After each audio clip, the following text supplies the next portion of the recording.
All right, we're here. I know, hey, listen, man, we had to break it all down. It's a huge game. Here we are, the national championship. And it feels fitting that this comes down to two teams that got here by refusing to play anyone else's game. This isn't Flash versus Flash. This is control versus resistance. A team that's been the best all year against a team that's made a living ruining nights. Here's what stands out to me about Indiana. They're complete, and they know it. They don't rush the moment. They don't beat themselves. And they're totally comfortable letting the game come to them. Offensively, it's mature football. Fernando Mendoza gets the ball out on time. They stay ahead of the chains, and they don't ask him to play superhero. What I keep coming back to is how calm this group feels. Mendoza sets the tone. Nothing rattles him. And when you pair that with a front seven that's controlled games against Oregon and Alabama, you start to see why Indiana has been so hard to knock off. This is where I pause though.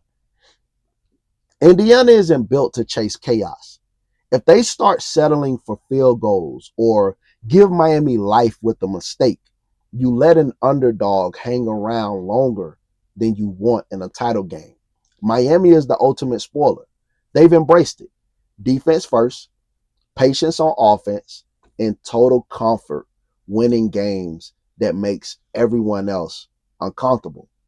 They've already knocked out Ohio State and Texas A&M by dragging them into Miami's kind of night. The quarterback isn't asked to do much, and that's the point. Protect the ball, hit enough throws to keep the defense honest, and let the front take over. And that front is legit. If they're winning one-on-ones, this game stays tight no matter who they're playing. The concern is obvious though. If Miami falls behind by 2 scores, their identity gets stressed. This isn't a team built to flip a switch and score fast. What can swing this game? Early downs. If Indiana stays ahead of the chains, Miami defense starts playing long, draining drives. Turnovers. Indiana's edge is playing clean. Miami needs a little chaos. Red zone. Touchdown versus field goals decides whether this spreads or stays tight. My final thought. This feels like a game of patience.